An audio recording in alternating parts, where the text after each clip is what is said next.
Boa noite a todos, aos espíritos encarnados e desencarnados, né? Porque com certeza essa plateia deve estar cheia.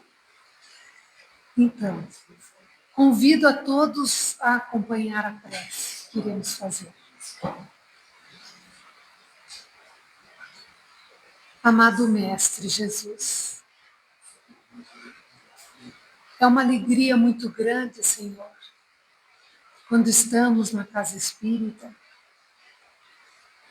aproveitando dessa ambiência espiritual tão sadia, onde a espiritualidade maior nos atende nas nossas necessidades mais íntimas, sejam elas físicas, psíquicas ou espirituais. Obrigada, Senhor, por tantas bênçãos. Queremos aproveitar desse instante para agradecer pelas nossas vidas, pela nossa reencarnação, pelos nossos pais que nos permitiram estarmos aqui, vivendo essas experiências da vida terrena, que nos auxiliam no nosso crescimento espiritual, no pagamento de nossas dívidas pretéritas, no crescimento e aprendizado de novos conhecimentos. Obrigada, Senhor. Queremos agradecer também pela família, pelos irmãos, pelos cônjuges, pelos filhos, pelos tios, pelos primos, por essa família terrena que com certeza, dentro do nosso planejamento espiritual, são colocados conosco para que possamos juntos crescer e aprender. Mas queremos agradecer também, Senhor, pelo trabalho, pela doutrina espírita, pelo conhecimento que nos possibilita, através do raciocínio, atingirmos os nossos corações e aprendermos a viver diferente, a sentir diferente, a amar diferente. Muito obrigada, Senhor, pelas nossas vidas. Queremos hoje, Senhor, de maneira especial, agradecer a presença desse amigo querido, Armando Menezes, que é tão grato ao nosso coração, que é tão grato a essa casa. Permita, Senhor, que sob a tua inspiração, ele possa trazer a mensagem que necessitamos ouvir e refletir. Sê conosco, Senhor, que assim seja.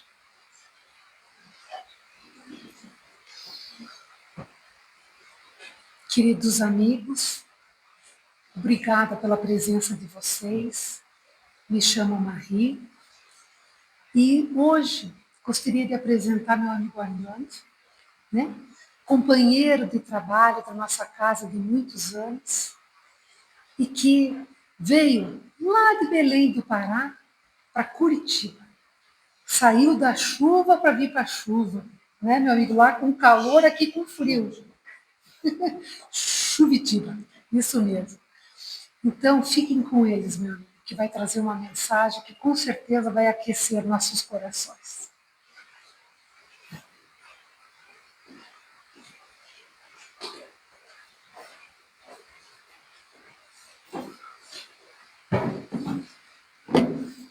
Queridos irmãos e irmãs, uma boa noite a todos. Chuvitiba, mas Curilinda, né? Ela chove, mas é linda. Na sol, na chuva, ela é linda de qualquer jeito, a nossa Curitiba, né? Não à toa que escolhemos morar nessa belíssima cidade chamada Curitiba, para aproveitar essa chuvinha e hoje, dando sorte, né? De vir algumas pessoas aqui, porque amanhã já começa a Copa do Mundo, né? Se hoje fosse o começo, a gente ia conversar só com os espíritos, né? Todo mundo já pronto para a Copa do Mundo? Já pintaram as ruas de vocês? Não pintaram as ruas? Ué, mas não é de praxe pintar as ruas na Copa do Mundo? Bandeirinhas já colocaram na rua, de um lado e do outro? Ué, mas não é sempre assim na Copa do Mundo? Por que dessa vez não? Por que será que não existe mais as ruas pintadas, a festa, a reunião de família, né, para assistir os jogos, a abertura? Todo mundo de verde e amarelo. Vocês têm visto gente de verde e amarelo, não? Por quê? O que está acontecendo? Se isso fazia tão parte da nossa cultura, o que está acontecendo? Por que nós estamos nos desligando tanto? Se há tão pouco tempo atrás, que 1, 2 décadas é o que na eternidade? E mesmo a história do nosso país, essa identidade tão forte com o futebol, pessoas chorando na rua, quando perdiam, quando ganhavam. O que aconteceu para nós nos desligarmos dessa forma? Será que a nossa atenção, a nossa energia começa a ser voltada para outras coisas? Será que todo mundo sabe que amanhã começa a Copa do Mundo? Tá vendo? Eu também nem lembrava. Coincidentemente, vi na... quando você abre a internet, vai começar. Vocês sabem quando é que vai começar o Campeonato Mundial de Cricket? Não sabe o Campeonato Mundial de Cricket? Vocês sabem o que é cricket? Quem sabe o que é cricket aqui? Ele parece com o quê? Beisebol, né? Beisebol, né? Lá na Índia, pelo menos umas 500 milhões de pessoas assistem todo dia cricket. Né? E aqui? O que é cricket? E lá na Índia, o que é futebol? Quantas distrações, né? Mas tem futebol no espiritual? Meu irmão disse, tem futebol no mundo espiritual, pergunta da Aparecida. Meu irmão diz que quem morrer primeiro vai avisar o outro. Né? Se vai ter futebol, né? E aquela brincadeira. A boa notícia boa é que tem, a ruim é que você está escalado para o jogo da semana que vem. Hasta la vista terra, né? Muitas coisas nas nossas vidas, em um curto período de tempo, e muitas vezes sem que nós nos demos conta, mudam de sentido. O país inteiro se reunia em torno de um esporte. O país parava para ver um esporte. E de repente veio lá um 7-1 que fez com que essa desconexão começasse.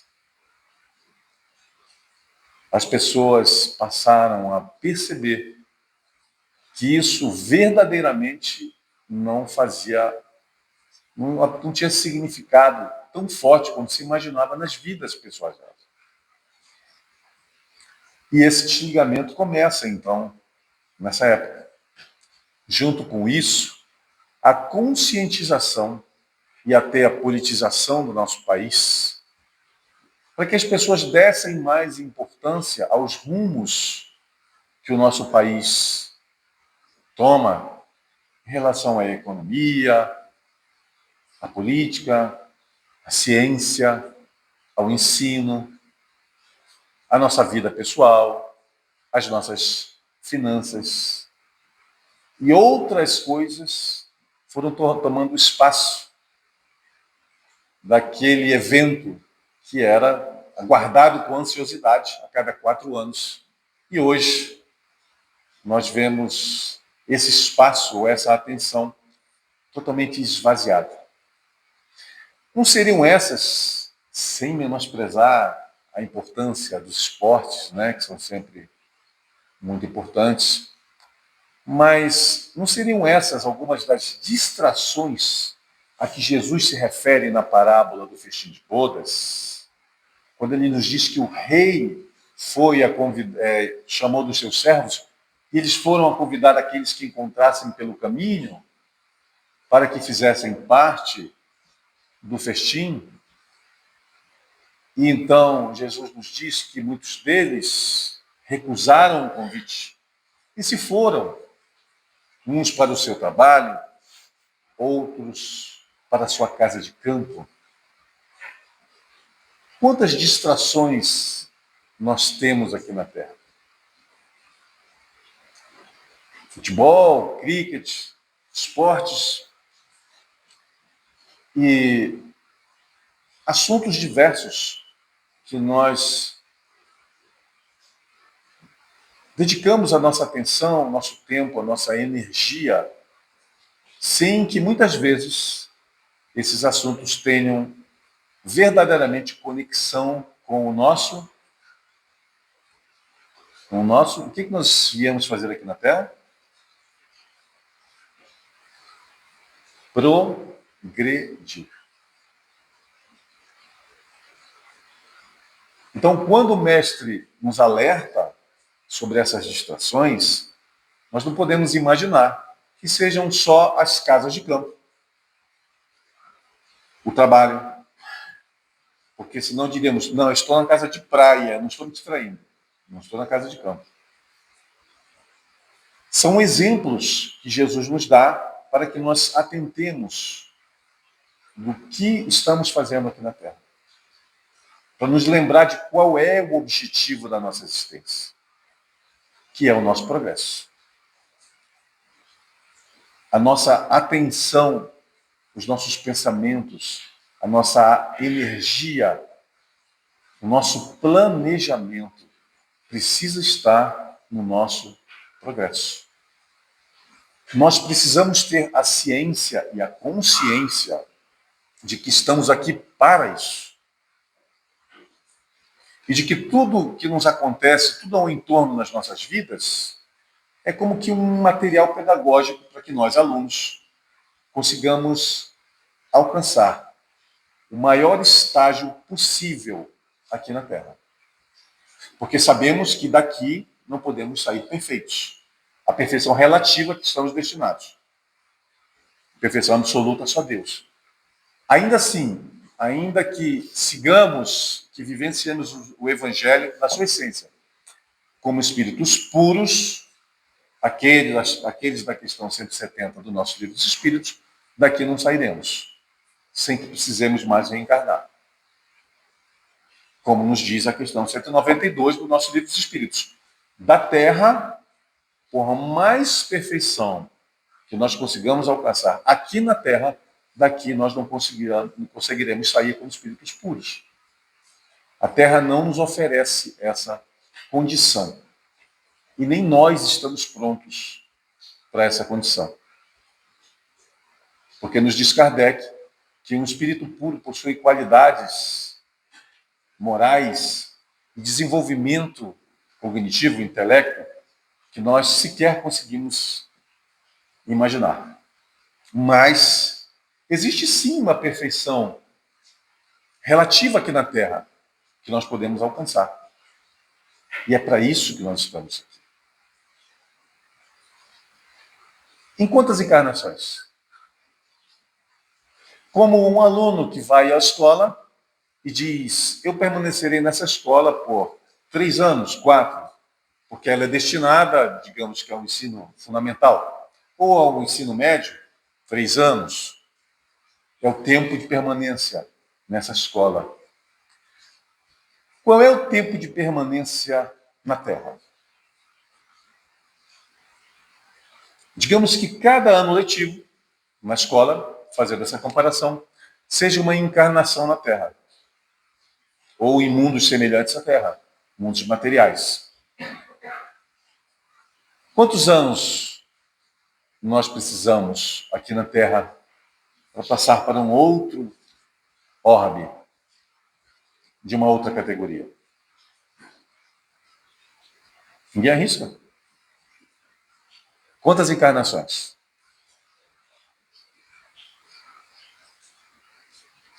Nem ideia. Muitas. Sério? Agora você me deu medo. Muitas encarnações. Muitos anos letivos. É disso que nós precisamos. Cada um tem o seu tempo, não é?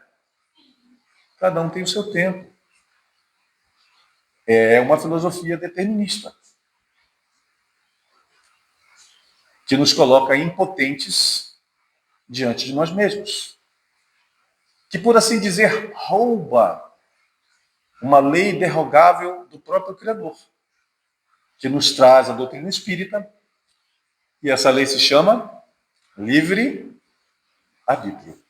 Se eu disser que cada um tem o seu tempo aderindo à filosofia determinista, eu diria que é infrutífero, desnecessário até, qualquer esforço da minha parte para que eu progrida, seja no campo intelectual ou moral, uma vez que cada um teria o seu tempo, eu também teria o meu. Para que o esforço? Basta esperar. Não preciso me esforçar. Eu espero e pronto. Um dia estou liberto na matéria. Posso encarnar nas outras moradas do Pai, mais felizes que a nossa. Basta esperar. Onde a justiça divina?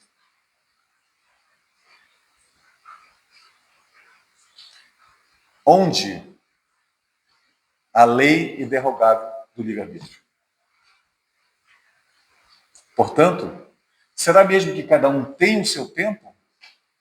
Ou será que cada um faz o seu tempo? Porque esse progresso, sendo necessário no campo intelectual quanto no moral, nós lembramos da questão 909 do Livro dos Espíritos. Quando Kardec pergunta aos espíritos, existe alguma paixão tão forte, tão poderosa agindo sobre nós, contra a qual a nossa vontade seja impotente? Existe? Não. Basta que façamos contra elas esforços insignificantes ou muito insignificantes. Significando dizer que o nosso progresso moral na vitória das nossas imperfeições depende única e exclusivamente não do tempo, mas da nossa vontade. Portanto, se depende da minha vontade, eu faço o meu tempo. Eu não tenho o meu tempo. Eu faço o meu tempo. Eu realizo o meu progresso porque ele depende da minha vontade e não do tempo. Aliás, o que seria o tempo, hein? O que será essa grandeza, falando da física, chamada tempo? Quando nós nos perdemos dessa grandeza, o tempo, nós podemos nos perder na vida. O que seria o tempo? Como nós podemos contar o tempo? Simples. Basta nós olharmos o relógio. A nossa conversa aqui começa às 20 horas e acaba às 23, né? Ficaram com medo, né? Às 21 a gente já deve estar ali na sala de espaço antes, né? É fácil, o tempo é medido, basta nós contarmos ele. Portanto, se nós pensarmos qual é o tempo necessário para a nossa libertação da matéria, para a nossa redenção, nós olhamos no relógio, dizemos, eu gosto desse número, né? Eu sempre falo dele. Nós só precisamos de 2.597,3 encarnações. Não é? Aí já estaremos livres. 2.957. O que é o tempo? É relativo. Einstein, né? Quem sabe? Qual é o tempo na Terra? 24 horas, uma volta em relação ao nosso eixo, não é? Em torno do nosso eixo, né? 365 dias, 6 horas para dar uma volta, translação, né? Qual é o tempo em Mercúrio? Porque João nos lembrou do que disse Jesus. Não se turbe o vosso coração. Há muitas moradas na casa de meu pai. Não fosse assim, já vos teria dito. Então vamos falar de uma das moradas. Qual é o tempo em Mercúrio? Quem sabe quanto dura um dia em Mercúrio? Adorei a sua colocação. É tão relativo, mas tão relativo, que um dia em Mercúrio... O que é um dia? Sideral ou solar? Porque nós consideramos um dia quando o planeta dá uma volta, a Terra dá uma volta em torno do próprio eixo, que demora quantas horas? 24 horas.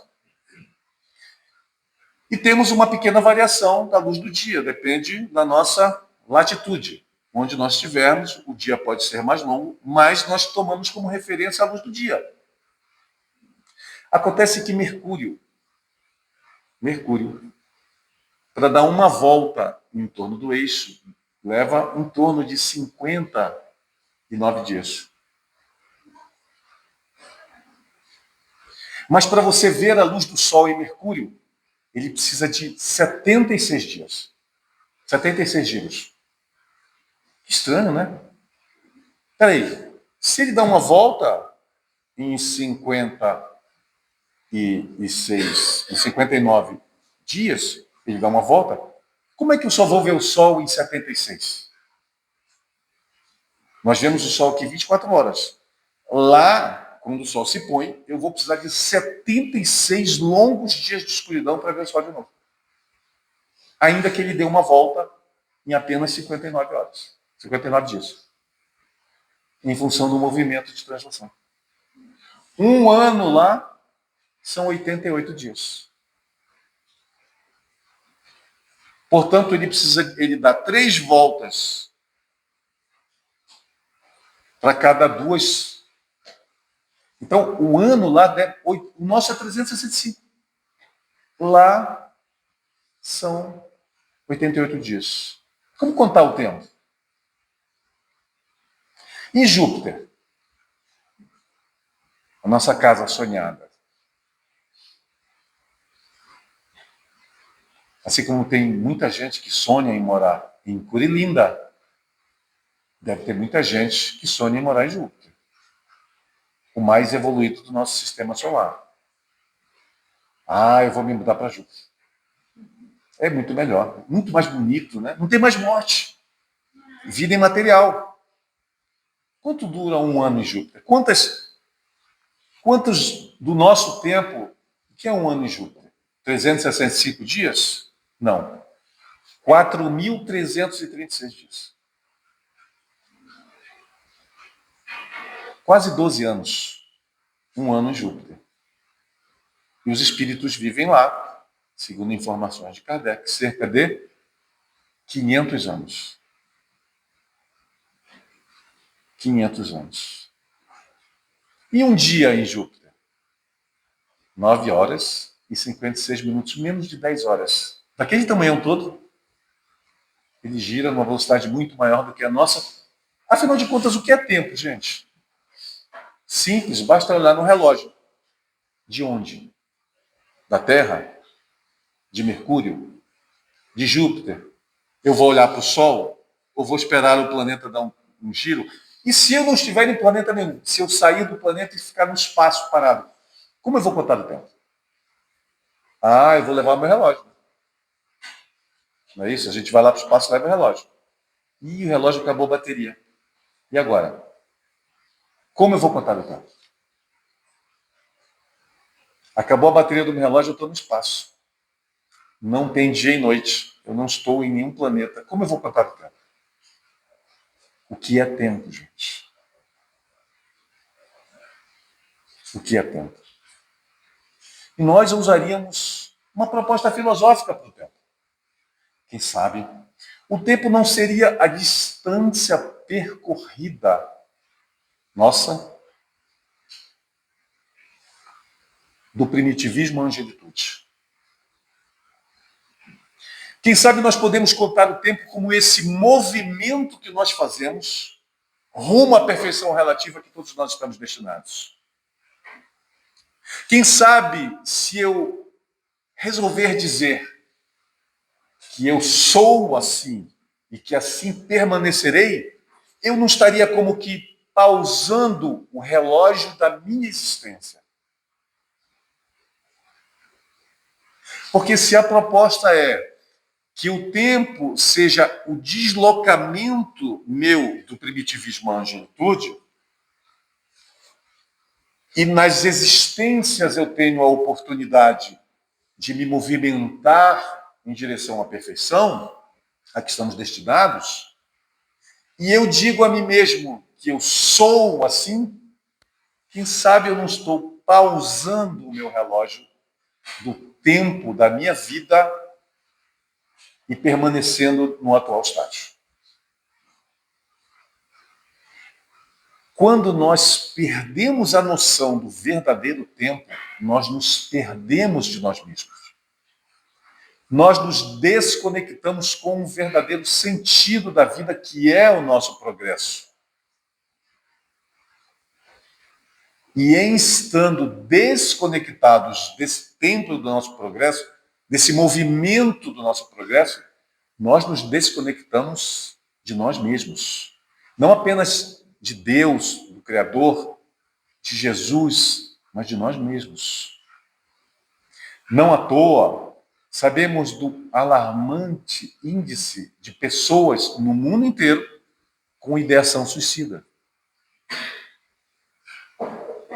Aqui no Brasil, estima-se que quase uma a cada 5 pessoas já tenha planejado tirar a própria vida. Sabemos, por experiência, que a nossa doutrina nos oferece nos atendimentos fraternos, que muitas dessas ideações suicidas, elas acontecem por alguma espécie de trauma na vida. Uma doença incurável, a perda de um ente querido, o rompimento de uma relação, dificuldades financeiras, um abandono afetivo, uma traição. Mas muitas das que chegam até nós pedindo socorro para a nossa doutrina, para Jesus, o vêm com a ideação suicida sem saberem por que essa ideação se instalou nas suas mentes. É o vazio existencial. É a perda de sentido da vida.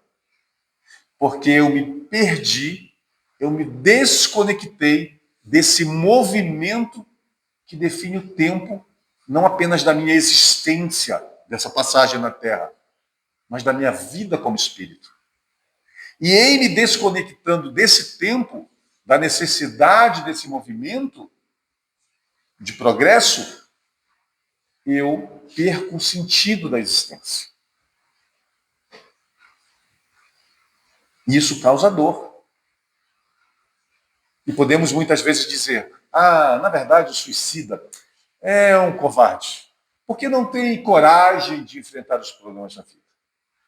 Outros dizem que o suicida, ou aquele que tem a ideação, é um corajoso, porque precisaria de muita coragem para um ato extremo como esse. Mas, na verdade, irmãos, o suicídio é um ato desesperado, que começa muitas vezes com uma tristeza. Uma tristeza por algum desses traumas, ou outros que não citamos, ou por esse vazio existencial. E essa tristeza, nos ensina Kardec, se transforma numa melancolia, que é um estado mais profundo e mais permanente dessa tristeza, e isso causa depressão. É quando a pessoa cai no abismo da depressão e as suas conexões neuronais já não funcionam mais de forma regular e normal. É então quando se instala uma doença física, chamada depressão, que precisa da intervenção médica para que os fármacos indicados pela autoridade médica possam agir no corpo, reestabelecendo essas conexões neuronais, para que a bioquímica do corpo se reequilibre e então a pessoa possa buscar a verdadeira cura, que não está apenas no corpo físico, mas na alma. E quando essa ajuda não é buscada pelo profissional, para o profissional psicólogo, ou médico, ou psiquiatra, a pessoa sozinha, muitas vezes, não consegue sair da depressão. E ela sente dor. Dor na alma. E a depressão causa mesmo dor física. E então, a ideação suicida comparece. A ideia de que exterminar a própria vida exterminaria também a dor.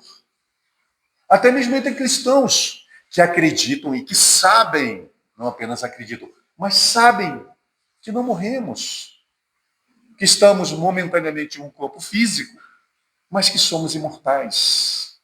Elas acreditam que talvez saindo da dor do corpo físico, elas eliminariam a dor. Então, nós percebemos que a ideação suicida não é resultado apenas da dor. Não. Mas de uma confusão, de um mau entendimento do que é o tempo. Porque aquele que tem a ideação suicida, ele acredita que essa dor não vai passar.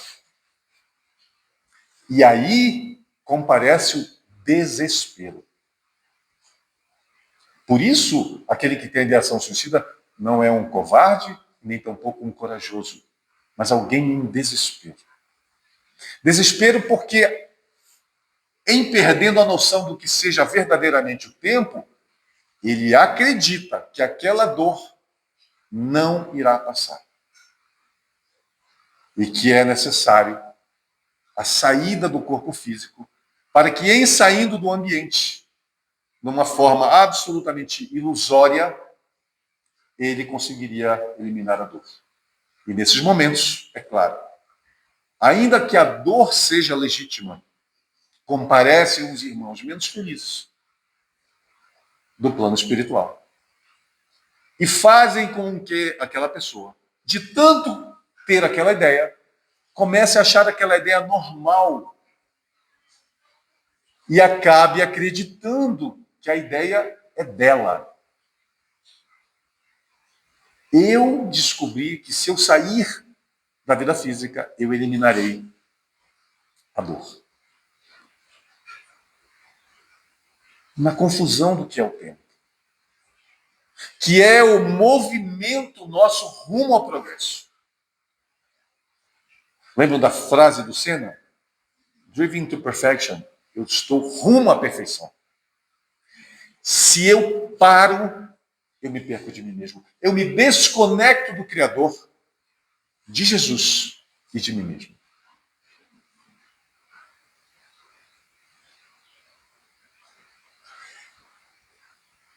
Qual o tempo de punição? Qual é o parâmetro para o culpado? Porque todos nós que estamos aqui na Terra somos culpados. Ou não estaremos aqui. Nós somos culpados. Por isso nós estamos fora do festim de bodas. Nós somos aqueles a que Jesus se refere. Como entrastes aqui, na parábola do festim de bodas, irmão, sem trajares a túnica nupcial? Jesus diz que o homem guarda o silêncio. Então, ele chama dos seus servos, o Senhor, e manda atar os pés e as mãos e lançar esse irmão fora do salão do festim de bodas, onde haveria pranto e ranger de dentes. Bem-vindo à terra. Bem-vindo à vida material. É aqui que nós estamos.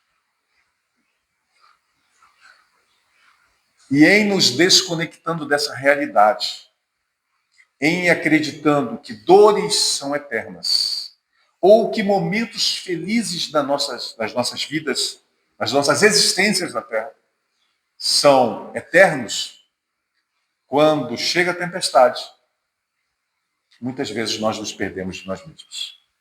E o tempo necessário, nos diz Kardec, questão 1004 do nosso livro dos Espíritos. Qual é o tempo necessário do castigo do culpado? O que vocês acham? 1 ano? Mas é 1 ano da Terra ou de Júpiter? Ah, de Mercúrio. Não, é o nascer do Sol do Mercúrio. Não, é um dia. 56, 59. Não. É o nascer do Sol e o pôr do Sol de Mercúrio, 70. Qual é o tempo? Cada um faz o seu tempo. E se cada um faz o seu tempo, a resposta da questão 1004 é no tempo necessário para que se melhore. Esse é o tempo de duração do castigo. No tempo necessário para que nós possamos nos melhorar. E nós aqui na Terra estamos tendo a oportunidade não de passar o tempo com as nossas distrações, sejam elas de que natureza forem, mas para voltar os nossos pensamentos, sentimentos, a nossa energia, a nossa atenção no nosso verdadeiro progresso. Nesse tempo que consiste no meu movimento em direção à perfeição. Ou permanecer tal qual nós estamos.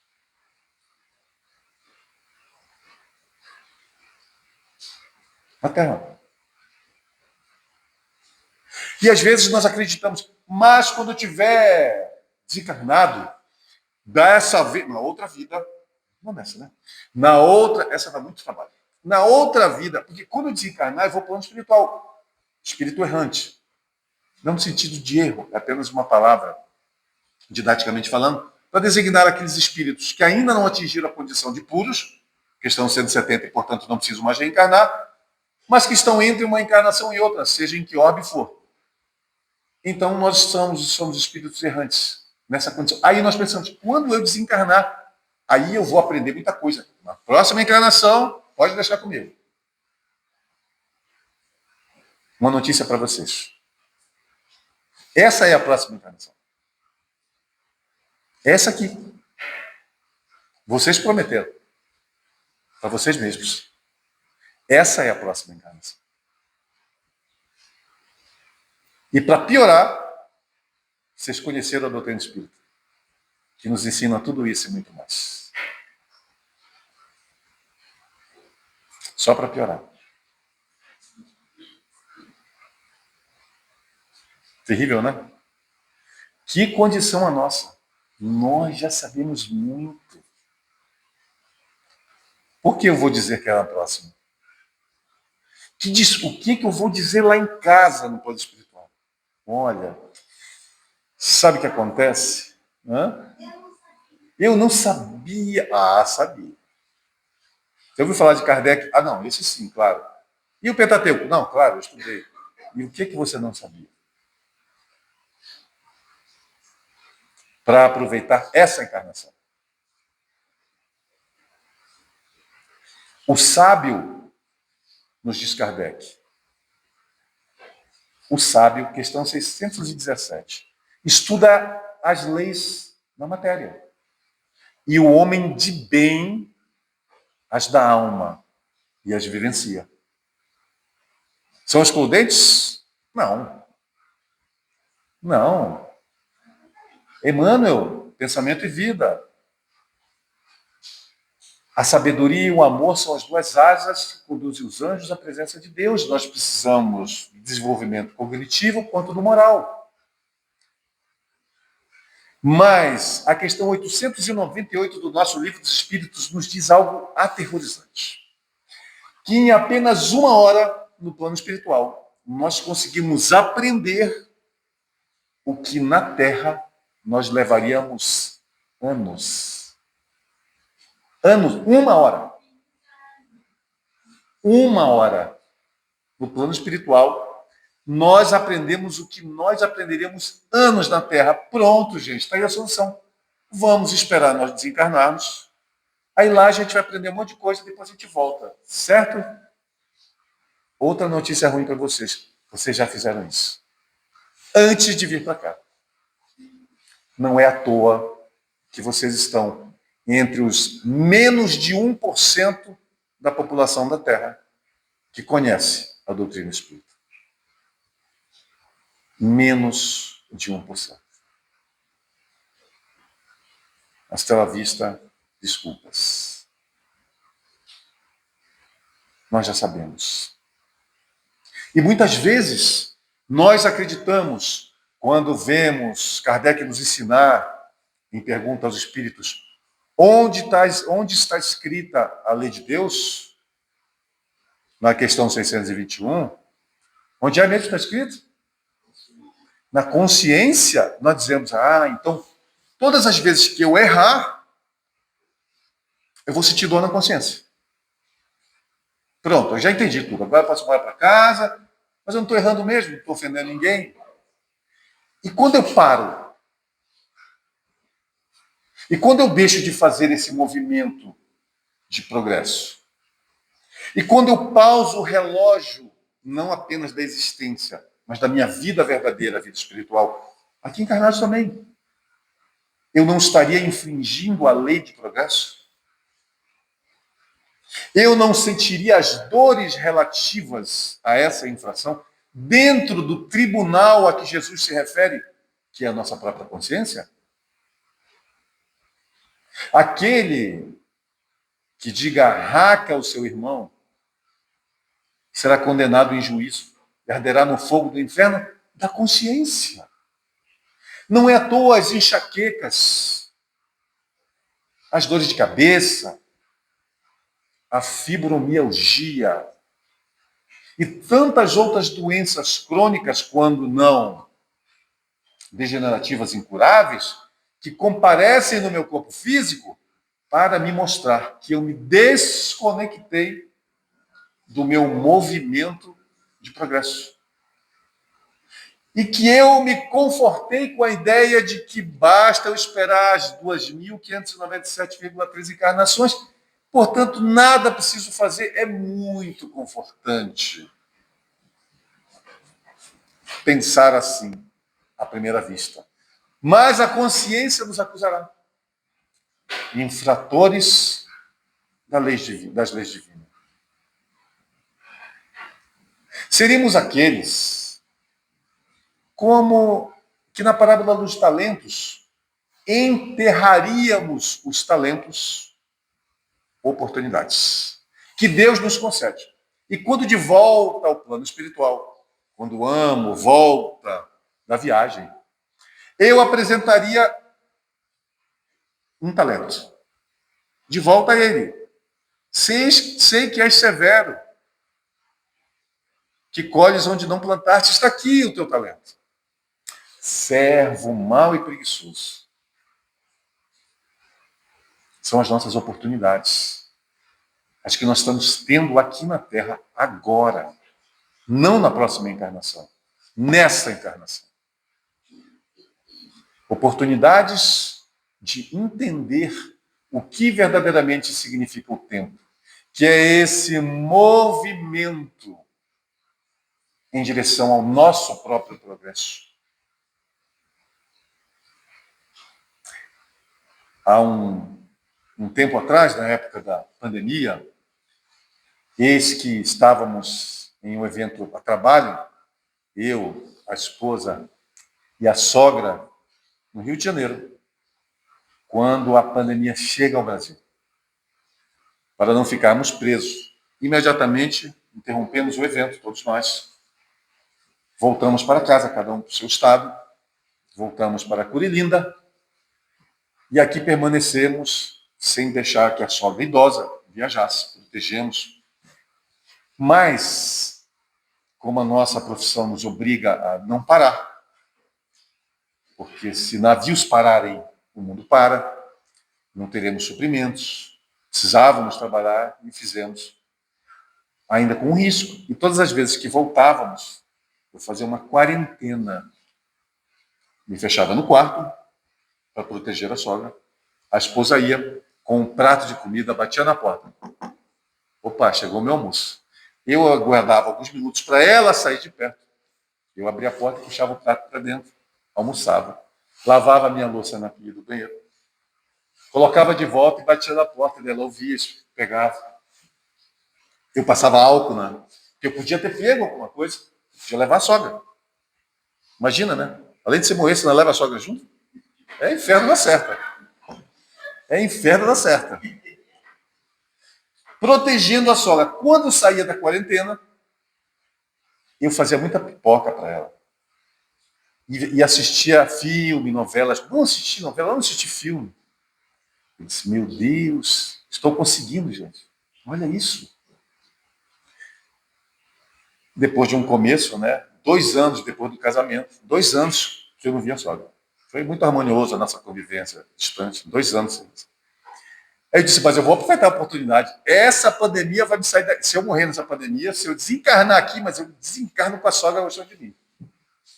Era pipoquinha, era pãozinho de queijo, era pegava no restaurante as que ela gostava. E na volta, quando a pandemia arrefeceu, ela quer voltar para casa. Eu disse, sim, senhora, mas eu vou comprar uma passagem. A senhora vai ficar na janela e eu vou comprar uma que o meio não ocupa. E eu fico na ponta para ninguém chegar perto da senhora. Preocupado, né? Tudo se fez na véspera da partida dela. Fomos esquentar o jantar, o lanche. Ela olha para mim. Quando ela olhou para mim, eu já olhei para ela e disse, quem é esse espírito que entrou aqui em casa? Esse companheiro dela, quem é esse aí? Eu olhei para ele, olhei para ela disse assim para mim, bom, já que eu estou indo embora, amanhã mesmo, então eu posso falar o que eu quiser. Aí bate aquele frio, né? A sogra falar para você o que você quiser. Meu Deus, o que ela vai dizer? E esse espírito lá do lado dela. Eu disse, eu tenho que fazer mais evangelho em casa. E aí ela olha para mim e diz assim, você não é fácil, viu? Só minha filha mesmo para te aguentar. Ela é uma santa. Meu Deus, quantos meses foram, né? Pipoquinha, pãozinho de queijo. Muitos meses, né? 5 meses eu estendendo tapete vermelho. Como assim? Não, agora eu vou falar. Eu disse, mas eu não sou fácil porque tudo tem que ser do seu jeito, você quer mandar. Eu disse, mas a senhora está 5 meses aqui, eu não guardo um prato sem perguntar para a rainha onde é para guardar o prato. Tudo eu pergunto para ela, a senhora testemunha, como é que as coisas são como eu quero se eu pergunto para ela? Não, não vai querer me enganar, não. Eu te conheço há 30 anos. Gente, quando ela falou isso, eu te conheço há 30 anos, bateu aquele frio nas pintas. Meu Deus, eu não mudei nada em 30 anos. Não é possível. Estou perdendo. Paralisei, eu apertei o relógio, perdi conhecendo a doutrina espírita. Expositor espírita. Eu não acredito que eu perdi. Existe uma pessoa aqui na Terra que não percebeu que eu mudei. Aí quando eu ia responder, veio o meu superior e disse assim, você trataria ela como você está tratando agora, há 30 anos atrás? Eu disse, não, eu já teria esganado ela, tentando se ela tivesse falado isso de mim. Depois de tudo que eu fiz? Não, 30 anos atrás não. Eu disse, então fique tranquilo. Paz no seu coração. Aí ela, por que quando ela... Aí ele foi pro lado dela e ela foi tomar uma água e se engasgou. Aí você vai morrer agora. Não morreu da pandemia, vai morrer engasgado e a culpa é minha. Porque vou dizer que ela está discutindo comigo. Aí eu olhei para ele e disse, olha, se ela desencarnar aqui, eu estou mal, né? E o meu cunhado, a minha cunhada, e a família vai dizer, ela estava discutindo com o genro e faleceu. Ele engasgou ela de água. E nesse momento eu lembrei que um dia, fazendo uma palestra numa casa espírita, nós perguntamos qual seria a sensação se eu tivesse num ano letivo e no final do ano, apesar de todos os meus esforços, de todas as provas realizadas, os testes, eu ter ido bem, alguém dissesse para mim assim, o diretor, o professor, parabéns, nos veremos ano que vem. Não, ano que vem eu saí da escola, já... Não, você vai repetir de ano. Qual seria a sensação? Quando eu perguntei isso, numa plateia de 300 pessoas, a casa estava cheia, uma casa grande, eis que uma jovem de 8 anos responde, um pesadelo. Como se fez o silêncio, todo mundo ouviu ela falando, um pesadelo. Eu permanecendo, é um pesadelo. Aí ela viu que todo mundo viu, ela ficou morrendo de vergonha. Pesadelo. É um pesadelo. Eu senti a acusação da sogra, foi um pesadelo. Eu disse, meu Deus, eu não mudei. Ela não percebeu. Ela acabou de sair de casa algumas semanas atrás e disse para a esposa, nossa, minha filha, como ele está diferente. Se conseguir. Conseguir. Como ele está diferente. E eu não agi da mesma forma que eu fiquei com medo. Sabe aquela distância? Não adiantou aqui um pouquinho, não, deixa eu ficar um pouco. Nossa, como a gente está mais tranquilo. Nós precisamos encontrar a forma. E cada um de nós vai saber o caminho, porque a lei de Deus está escrita na nossa consciência. Porque nós sabemos não apenas qual é o caminho, nós sabemos quem é o caminho para a verdadeira vida. É Jesus. E a doutrina espírita nos vem trazer todos os ensinamentos do Mestre de forma clara, nos explicando as metáforas, lembrando-nos do que Jesus mesmo nos alertou em João 16, de que naquela época ele não poderia ter nos ensinado tudo, porque nós não suportaríamos, como nos diz o evangelista João, sobre as palavras do Cristo. Mas hoje nós já temos a doutrina espírita. Hoje nós já conhecemos a verdade, tal qual nós ainda conseguimos, ou já conseguimos, aqui na Terra compreender. É a verdade absoluta que sabe um espírito puro? Ainda não, mas já é o suficiente para a nossa salvação, para a nossa libertação. É hora, irmãos, da nossa eternidade. É hora de nós construirmos a eternidade nas nossas vidas, através da oportunidade dessa existência. É hora de nós entendermos Jesus quando diz aos fariseus: vossos pais comeram maná do deserto e morreram. Mas a vida eterna, essa onde nós não mais precisaremos morrer, no sentido que vemos hoje aqui na Terra, na vida material, é essa hora. É chegada a hora. Basta que vivenciemos o Evangelho de Jesus. Basta que nós passemos a não dar mais tanta atenção a Copas do Mundo, de cricket, de futebol, de políticas, de desavenças, de mágoas. Basta que nós vivenciemos Jesus. Ele não escreveu o Evangelho, ele não morreu por nós. Ele viveu por nós. Foi por isso que ele viveu. Ele veio para que nós pudéssemos ter vida verdadeira e vida em abundância, que vai para muito além das fronteiras físicas. Vida verdadeira, vida espiritual, ainda que estejamos ainda presos nesse acanhado corpo material, nesse planeta ainda tão inferior. Desde que, em compreendendo o verdadeiro sentido do tempo de cada um de nós, que é esse movimento que nós fazemos rumo ao nosso progresso, desde que nós, em compreendendo esse tempo, utilizemos da nossa vontade, que depende exclusivamente de nós, para que nós consigamos planejar o nosso futuro. Não apenas o futuro do amanhã, da semana que vem, do ano que vem, mas o futuro de nossa verdadeira vida. Do futuro da nossa vida para além dessa existência. Porque ninguém constrói uma casa sem planta. Quem eu quero ser? O que eu quero ser? Onde eu quero chegar? Na minha capacidade cognitiva, na minha vida moral. Qual é a resposta emocional que eu dou diante dos desafios que a vida me oferece? Dos sofrimentos e das dores, muitas vezes sim legítimos, na vida de relação. Qual é a minha resposta emocional? A raiva, o medo, a desconfiança, a ira, a vingança. Qual é a minha resposta emocional? Alicerçada, acima de tudo, no sentimento. Então, a minha resposta emocional vem falar do alicerce de mim mesmo, o meu sentimento.